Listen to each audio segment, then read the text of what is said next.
Before we take care of it. Is this fine? Okay, thank you. Just push buttons until something happens. That works too. Thank you, Neil. Thank you. All right, yokoso. Welcome to Beginning Japanese. If you already know what that means, then you're probably a little bit more advanced than what I'm planning on. This is going to be very bare bones. Like, I don't even know what the letter A in Japanese is, kind of beginning Japanese. But let me just start going through here. This is my name is Josh Jones, and I went through the MTC to learn Japanese. Thank you. And I was in the South Tokyo area of Japan, and Tokyo Minami is how we called it. I have lost my fluency, but I still pretty intermediate at least, and I still read every day or every week at least. How about all of you? How many consider yourselves at least a beginner in Japanese? Awesome. So you probably know at least something like daisuki yo or something. Okay. So I wanted to start off first with pronunciation, and I hopefully you all are here to participate. I think that for me the best way to learn is to actually be doing the things. So we'll start off with some practicing the basic vowels so that you don't end up mangling any of the Japanese words. The 5 basic vowels in Japanese are a, I, U, E, O. So let's say those together. A, I, U, E, O. Wow, that's good. So it's the same vowels as in Japanese, but or as in Spanish, sorry. And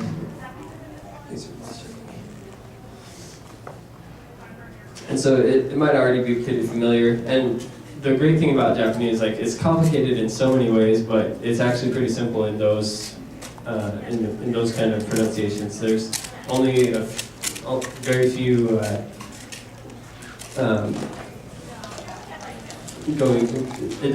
there's not very many exceptions to the rules from those 5 sounds that you make.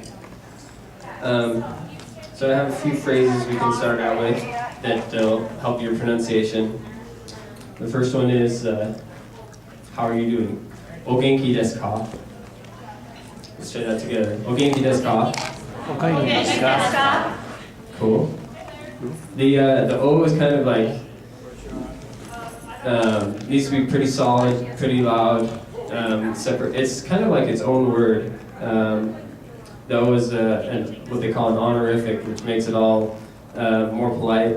You could just get away with genki desu ka, and you've probably heard that. Or genki kai, if you want it to be really informal, that's like only with your buddies and such. But in general, the safe one to use is o genki desu ka. And if you know a little bit about Japanese, then you may be wondering why des is pronounced just des. Because every letter in Japanese is actually a combination of a consonant and a vowel that follows it. So there's ka, su, ki, chi, and the one exception is des. Des is kind of like our is. It's a very, very common word, and because of that, it kind of has its own personality. And unless you're being very effeminate, you don't say the u in des. So you'll hear like princesses and such going like desu and stuff like that, and maybe a gay guy here or there, but generally it's just des. All right, some common words that I hear mispronounced. This is like the main reason I wanted to do this panel, is just to have everyone hear like how a Japanese person would say this word. It's not karaoke. Over in Japan, it's karaoke. It's kind of like, whoa, it is really different. So let's say that one together. Karaoke. Karaoke. Karaoke. Karaoke. All right, that's better. Good. The next one is manga. I hear it saying manga a lot, but that's the American version, and that's fine. But when you go to Seattle and stuff, you'll hear people saying manga. Just that manga. Manga. Manga. Manga. Awesome. The next one would be anime. Everyone, of course, always says anime everywhere here, and I even say anime, so I'm guilty of this too. But when I'm in Japan, I have to switch to Japanese mode, and they go anime. Anime. Anime. Anime. Nice. And that makes a lot more sense when you see it in katakana and you're actually reading the alphabet. Let's go through a few more. Otaku. Otaku. Otaku. Otaku. Tomodachi. Tomodachi. Tomodachi. Tomodachi. That means friend. Oh, and otaku means freak. I mean, nani. Nani. Nani. Nani. That means what? Bishonen. Bishonen. Bishonen. Bishonen. Means beautiful boy or man. Bishoujo. Bishoujo. Bishoujo. Bishoujo. Beautiful girl or woman. And then for the last two words, I have a kind of a funny story, but let's go through the words themselves first. Kawaii. Kawaii. Kawaii. Kawaii. And then, so that means pretty or beautiful, or cute is actually the most accurate. And then the next one is kawaii. Kawaii. Kawaii. Kawaii. That means scary. And if you couldn't tell the difference between there, that's not a problem. I was at an animation showing, and there was some Japanese people there, and there was this one girl that was really cute, and I was like, this was like back when I was in college.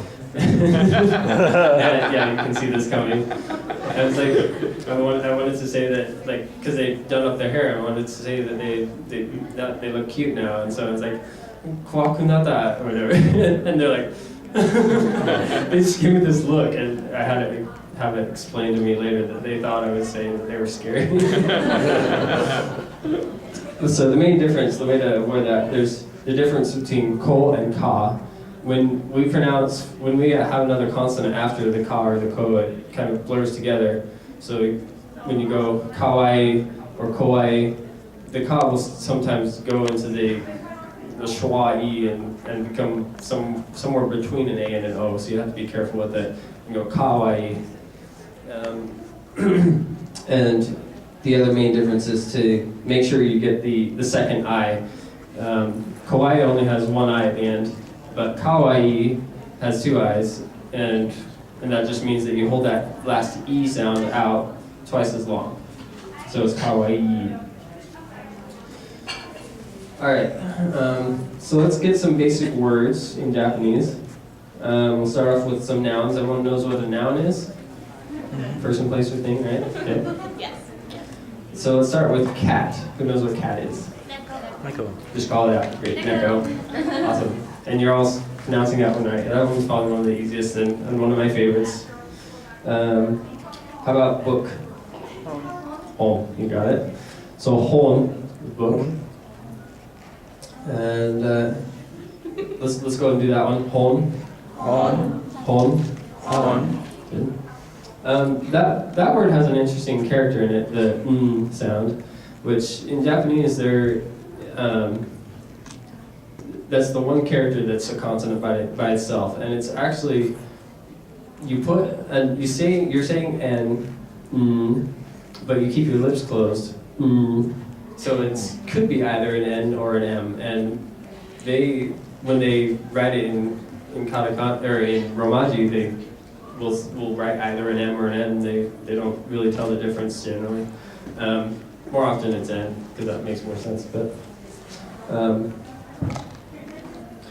then they also still have ma and na, because when you have a vowel after it, when you open your mouth, you have to have a difference whether your tongue is touching the top of your mouth or not. Okay, so then the next one would be room. Who knows what room is? Room is heya. Heya. Heya. Yeah. Cool. And that's 2 letters. It's kind of interesting. All of those words, cat, book, and room, neko, hon, and heya, are all 2-letter words in Japanese. It's kind of interesting. So let's move on to verbs. There's the word to see. Does anyone know that one? To see is miru. Miru. Now we're starting to get into the ru, rari, rurero, which you probably heard some of the jokes here and there when people are singing like la la la la la and stuff like that. It's I consider it a mix of R, D, and L, and it just takes a while of listening to a Japanese person saying it over and over before you can kind of get the right timing and inflection to say the ra just right. And when they say it really slow, it sounds like they're saying an L. I was in college and talking to a Japanese person, and they were trying to tell me that they didn't think that Americans had much law fish, and I just was like, law? I did not get it at all, but finally I'm like, oh, sushi. Raw fish, because that's what they translate sushi as here, is raw fish.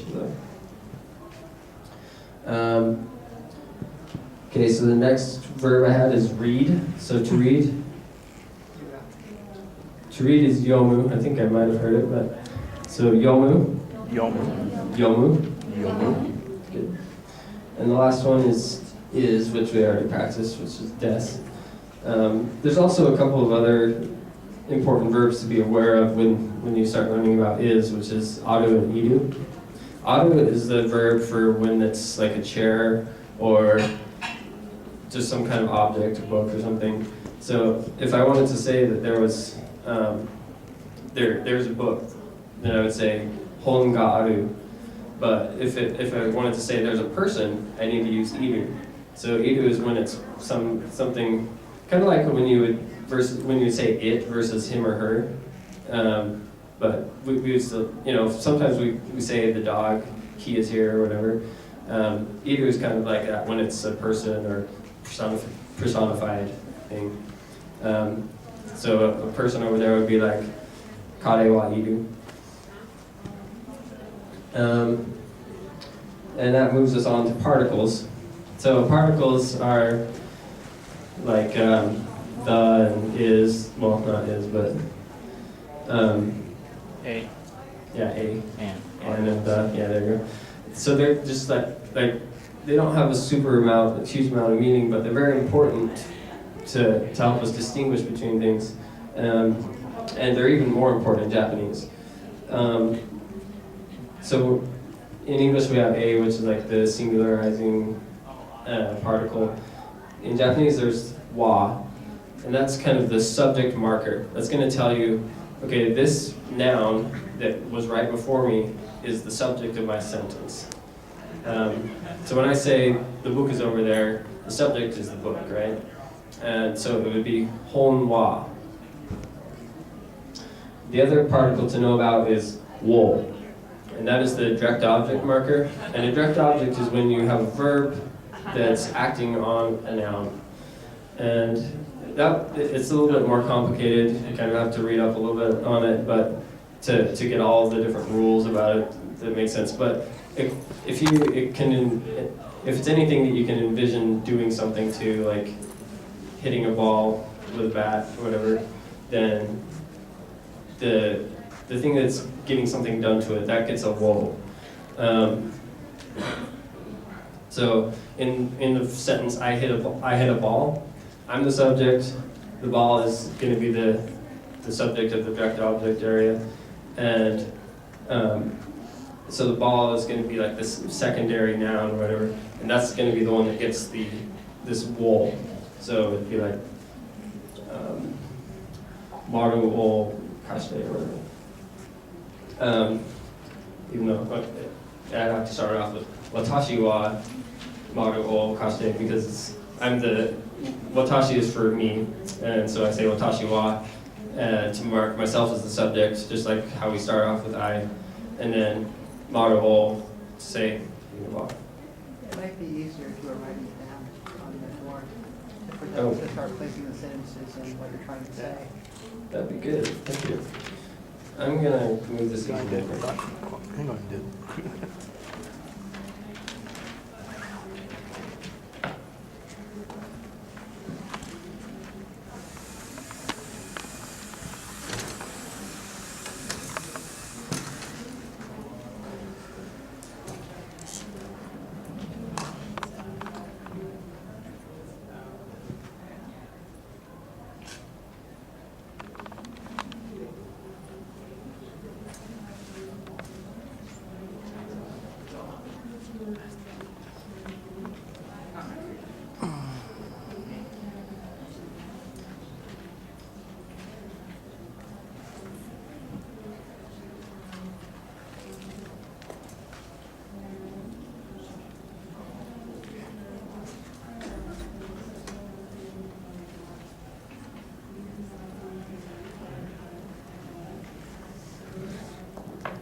And yeah, I'll try to keep up on that.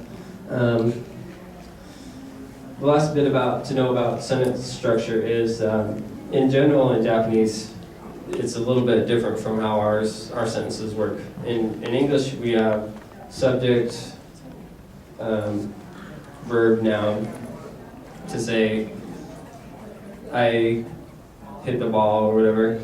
But in Japanese, it's going to be backwards. You may have, if you knew some of those words, then you may have noticed it's backwards. They actually go subject, noun, verb. And in a lot of foreign languages, the verb is the last thing to come in the sentence, which is kind of strange because you get all this information about something and then you don't know what's actually happening until they get to the last word. But it kind of makes sense when you get to when you understand how they shorten their sentences. A lot of the times the Japanese will leave the subject out. It's kind of a cultural thing. They'll just leave out the watashi or the anata to say, just to make things easier and to make things go over smoother, because it's more like, then they don't have the embarrassment of calling an individual out, I think is part of it. So you'll often hear stuff like, mate kudasai, which is, you please wait for me, but they don't actually say anyone, they're just saying wait. And we do that often enough in English too, so it kind of makes sense. Okay, let's move on to some words for people. This will be good. Kala, is there any word? Oh.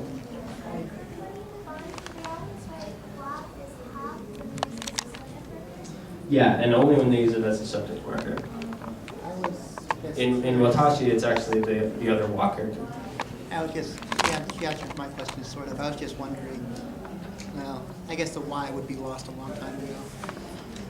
Yeah, there are still the three, and the Y column is kind of an interesting, has an interesting history. There's just three of those characters, and just like in other languages, there's characters that eventually get phased out over time.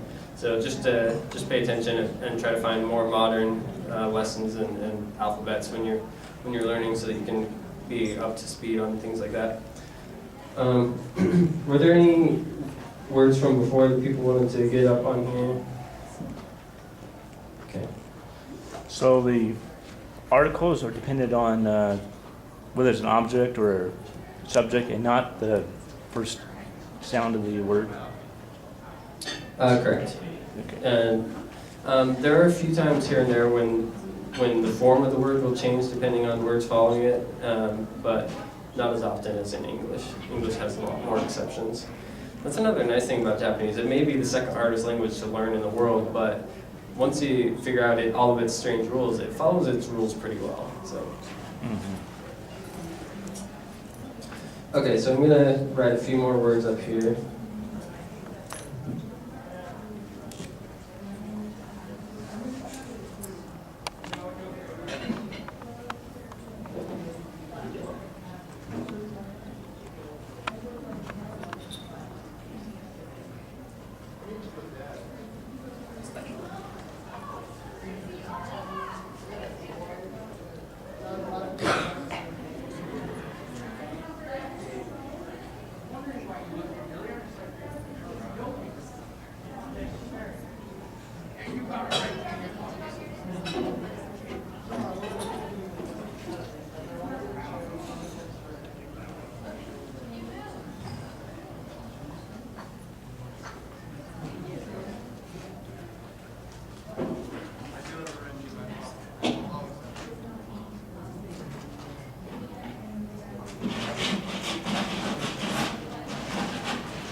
Okay, so you probably know a few of these, but let's just go through. I'll be going over some of these characters later, but this is just hiragana, just to kind of get you familiar with some of those characters. The first word is going to be anata, which everyone always asks, like, how do you say you in Japanese so you can talk to people? And that's, anata is kind of the general polite form of that word, so anata, Anata. anata. Anata. Good. The next one is watashi, and that's to say I or me. Watashi is kind of both in most situations, so watashi, Watashi. watashi, Watashi. good. And these are a few more. These are more common in anime. These are kind of like general use, and they'll fit in any situation. So they're the ones you should learn first. But they're a little bit more formal, and you'll see these a lot more in anime where they're kind of in informal or family type situations. Kimi is you, ore is me, boku is me, and omae is you. This one is more polite because it has the honorific on it, and like Kenshin will use this one and stuff. Another thing about people is the endings, like san, chan, and kun. San is like Mr. and Mrs. So, and it just goes on the end, kind of opposite from how Mr. and Mrs. work. So, instead of Mr. Jones, it'd be Jones-san, right? And chan is typically it's for little girls, but if you'll also hear it for little boys as well. And then sometimes, like, you'll hear Hughes say it to Winry, even though she's a little bit more grown up, just because he's like being all fatherly and stuff. And then the last one, kun, is only for little boys. And sometimes when a girl really likes a guy and thinks they're really cute, then they'll say kun even if they're older. But it's a little more rare. So those are chan, san, kun. This whole subject thing might be easier to explain if you talked about social level. Yes, it doesn't have to be a big explanation, but... Okay, so there's something called social levels you hear, and that just means where there's a whole structure and levels of politeness that you need to pay attention to when you're going around in Japan. Japanese are always very conscious of who's like above them and below them, and you're going to be using honorifics like o and san and stuff when you're talking to someone that's above you. And if nothing else, it's just even if they're a year older than you, you'll use these things. And then if you're talking to kids or your dog or something, then you wouldn't say these things as often. So. Chan and kun are kind of an exception because they're kind of meant for the lower such.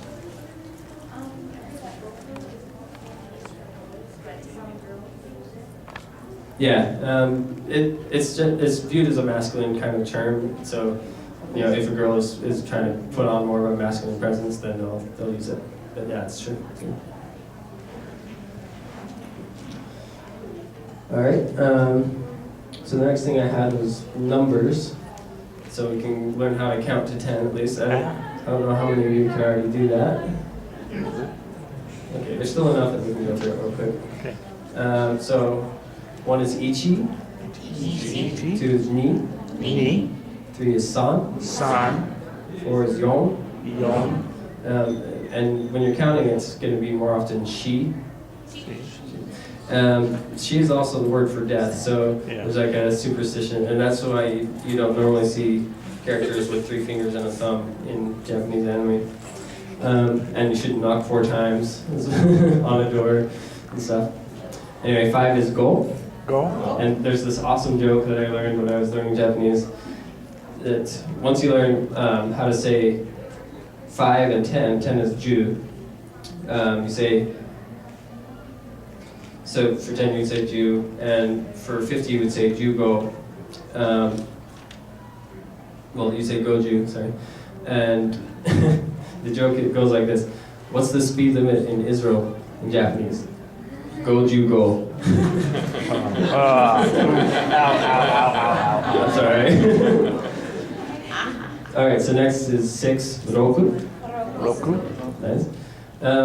Common thing, something you may not know about ours is when I was in Japan, I was knocking on some doors and being a little bit too loud and making a bit too much of a ruckus. And a guy came running out, like I think he was the apartment manager or whatever. And he was just angry as all get out, and he was.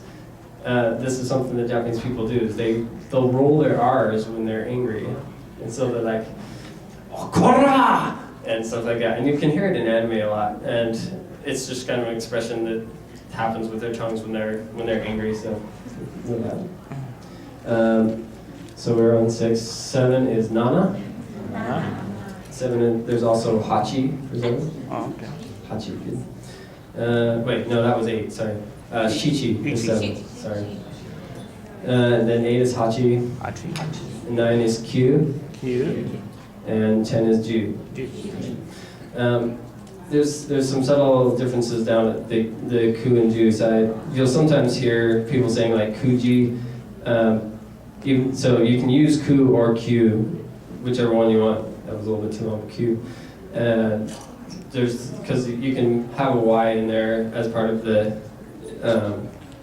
saying the number. Generally, when it's by itself, it's going to be q. But when you're saying like the 9th something or just the 9th itself, then it's going to more often be just ku or ju. So. Yeah, by the way, some of the playing words, like, sometimes in Bleach, Ichigo's name, sometimes they're symbolized as 1, 5, and sometimes in Oh My Goddess, Keiichi's is K1. So. Yeah. Yeah. So there's actually a lot of humorous ploys in a lot of animes where they actually took the straight number and used it for certain things in people's names. I can explain that one real quick. The fact that makes Japanese language so hard is that they got a set number of words. Learning how to speak Japanese probably isn't that hard. It's the fact that the written language that's so hard, but that's what's difficult because all their words are conjunctions of other words. And sometimes they have the exact same sound for many different words, but at the same time, each of those have a different meaning, and that's where the kanji comes in. Probably one of the last remaining pictograph languages, well, still used in the world. And so the same word can mean several different things according to how it's spelled. Ichigo may be compartmentalized to one thing for text, but at the same time, it also means strawberry. So. Right. Yep, those are all true. And what he said is true. There's a lot less phonetics in the Japanese language. They only have, I think it's 27 or something total letters, as opposed to English where we have 64 or something. It's up to be sure. But because they have a lot less letters, there's going to be a lot more synonyms, which is 2 words that are not synonyms. Homonyms. Yeah, homonyms. Thank you. That 2 words that are actually spelled the same, but they have different meanings. So. Okay, so let's do a little bit about time. This one's actually 1 second. Speaking of time.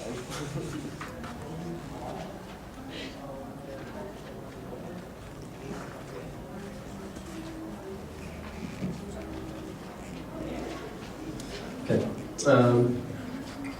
So if I wanted to say what time it was right now, there's a few things. You're gonna to go above 10. If you need to count above 10, you're gonna say the word 10 and then the word for whatever number you're at for the ones place. So for 11, it's gonna be Juichi, and right now it's Juni, Juniji. And since it's 12:30, you can say Juniji Han, which means half, which is kind of just a shortcut way of saying it. But if you really needed to say minutes, then you use the word pun, so you could say Juniji Sanju Pun. So. Because I know with 20 and 30, it's like you say, like 2:10 and then 3:10. Yeah, and they have a few other shortcuts, but these are the basics. And they use it like we would use o'clock, so I'll write that down too. By the way, is there a word for noon or midnight? Yeah, there's hiru for noon, and I can't remember one for midnight.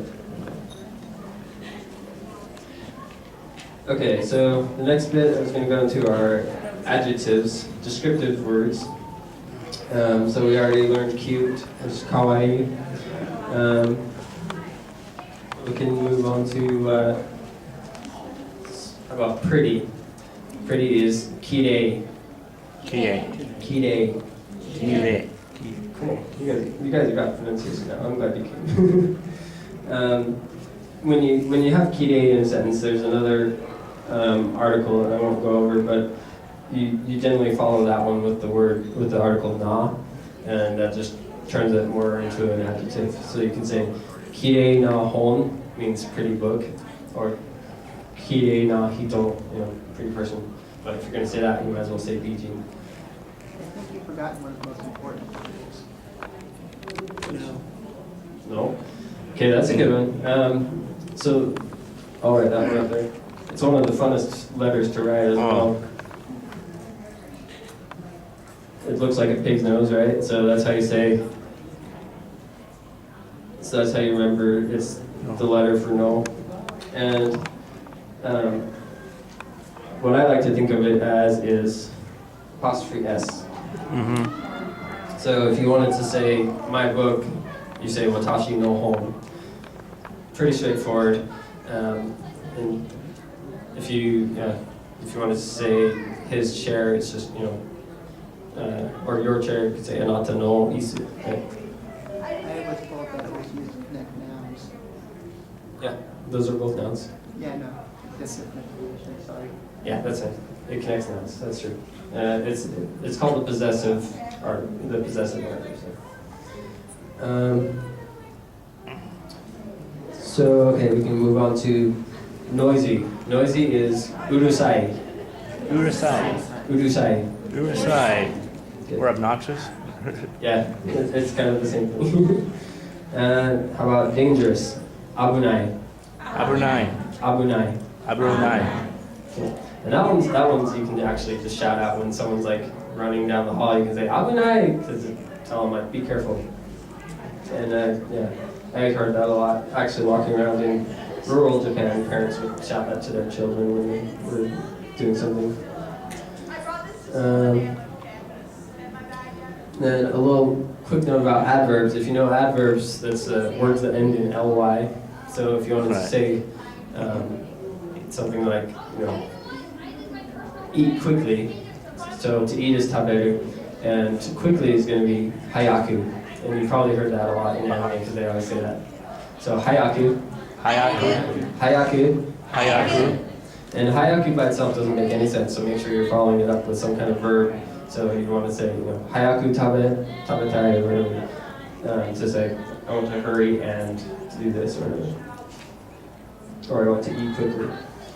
Another one, for another example, would be suddenly, which is afureteku. Afureteku. Afureteku. And that's probably one that most beginners don't know. I didn't wait. There's not a lot of adverbs out there, but you can recognize them because just like how most of our adverbs end in ly, most of their adverbs end in ku. So. All right, so let's do some conversation. I'm going to teach you how to say my name is, and then you will practice saying that to your partner. And it sounds like some people already know. So we're going to use this watashi and this wa, and then the word is. I should put that up there because it's very important.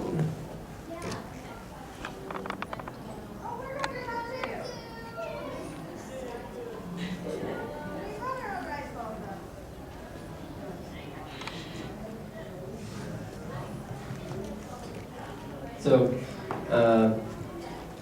the four things you have to do are watashi, wa, Jones, des. And that's all. It's mostly those three words plus your name. And that's how you say I am so and so. So let's just go through that. Figure out how you would put it together and then try to tell it to your neighbor.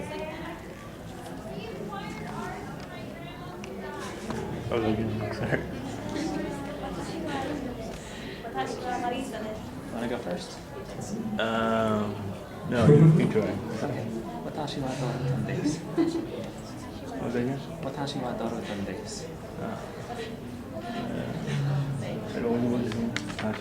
Watashi wa, then your name, desu. Okay. Watashi wa Now- iron desu.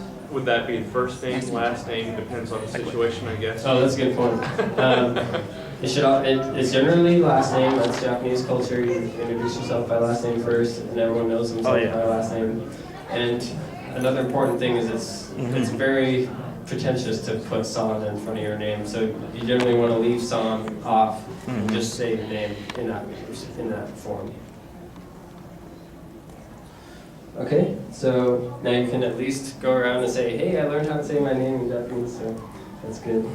I also wanted to go over some basics of some questions you could ask that are kind of important in case you needed to know. I'll start off with the word. The word for question is shitsumon. Shitsumon. Shitsumon. Good. And that one's kind of a fun word to say. I don't know. I like it.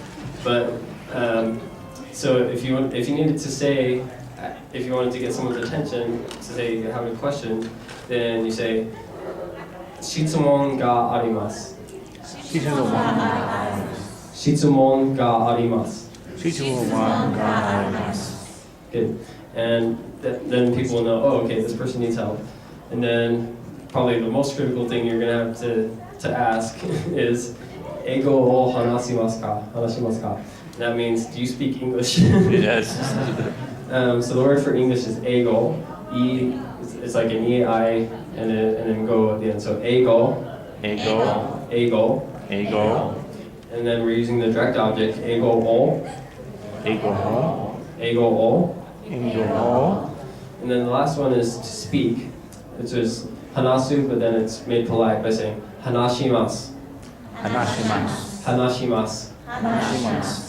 Good. So all together, eigo o hanashimasu ka? Eigo ho hanashimasu ka? I realized I forgot to say what ka is. But Right. it's obviously the. Means a question.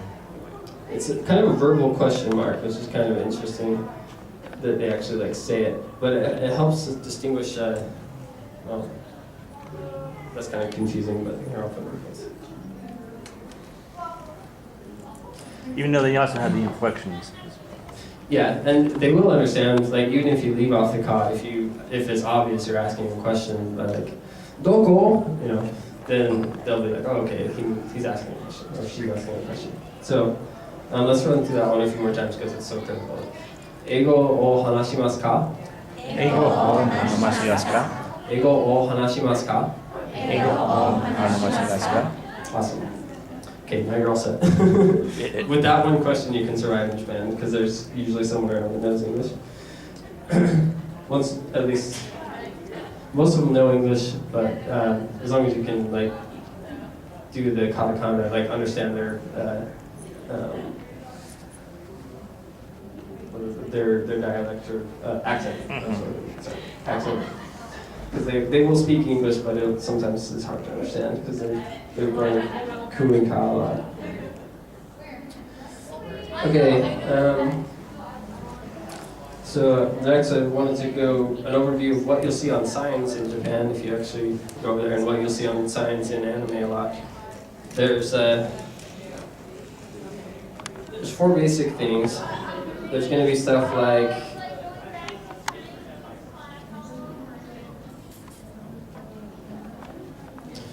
these complicated things. They're generally more complicated than any of these other things. These are called kanji. And these are the words that came from China, and as you may know, Japanese is a kind of a derivation of Chinese. And a lot of the kanji characters are actually the same and have the same meanings. They're just going to be pronounced differently.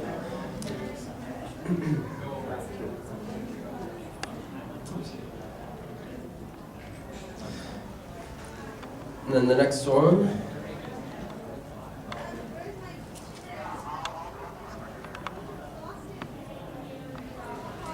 So these letters, these are all hiragana.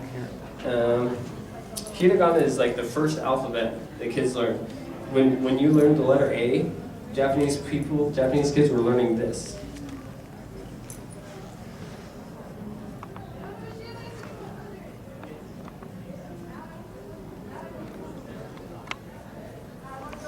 The next one is katakana, and together these are both called kana because they don't have a specific image meaning anymore. They're phonetic. Yeah, they're phonetic. So these are just specific, even though they were derived from some kind of pictorial glyph before, they don't have a specific meaning anymore. They're just to symbolize that sound, just like all of our letters. Is no one they originated? Because I know there's a very, I didn't know his name, but there's a very famous revered king in Korea who came with their alphabet. So. I'm not sure, I'm not too clear on the history of the Korean language, but I know it's something similar. They eventually went to a lot of phonetics, if not all phonetics, but they still have a lot of what seems like symbolism in all this. And to tell the difference between Korean and Japanese, if you see something more like with these little circles and more straight lines, that's going to be Korean and not Japanese. Well, I roughly know how it works. If Korean, you have these very small characters, or the sounds, those connect together and form a syllable, and then you just group those together in a block, and that's a word. That's how it works. Yeah. So katakana, you'll see this more often when the Japanese are trying to, they're kind of like our italics. They kind of emphasize words, but they're also the only letters they'll use when they're speaking foreign words or words that they've gotten from other languages. You know, where we've gotten words like karaoke, we've borrowed those from other languages. If they were writing them down, they would actually have them in these letters. And it's pretty easy to learn katakana after you learn hiragana because they're more straight line. They're mostly a lot similar to the others, but they're just straighter and have jagged edges and sharp corners and stuff. So, and then the last one is romanji, which are these. And it's Roman. basically you just take, it comes from Roman, but you don't say romanji, it's romanji without the N. And it's just the letters, the phonetics that you see here translated into what's in English. And Japanese people are taught romanji from a young age, and so they can do it, they can translate it, but it's not like a super common, it's not super common in use. It gets more and more, especially in anime, you'll see in many of their pop songs, they use it more and more to actually say English and such. Mm-hmm. So, that about covers that. I had a whole list of terms and such, but let's get questions for the last few minutes we have here. Then again, that might be a little advanced. The fact that where hiragana and katakana have no meaning, each individual kanji usually does.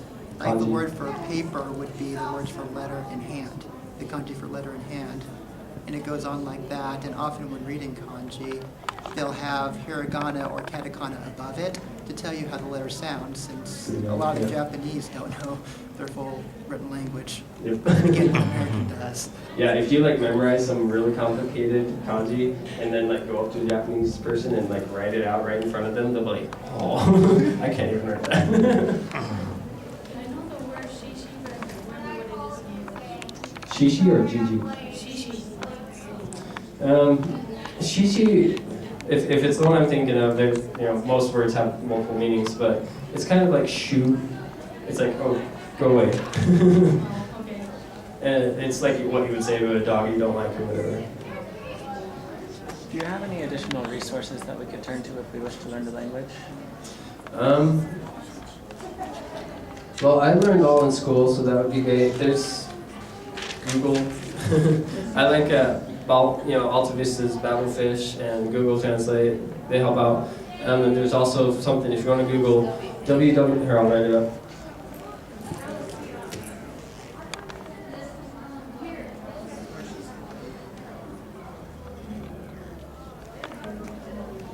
I really like this website because it lets you search by radical to find the kanji you need. I don't remember the exact URL, but if you just Google that, then it has a whole ton of ways to search to look up any word you need. Actually, there's also a podcast called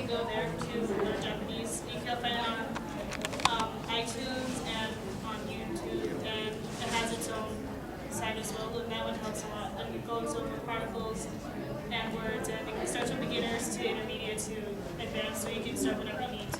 Cool. I think you can go on there for free, but if you pay extra, you can get more. So. This is what helped me most so far. What is this? Oh, this kanji is the word for love. It's pronounced I and koku, I think. Every kanji has multiple pronunciations as well, just so you know, but the main one is I.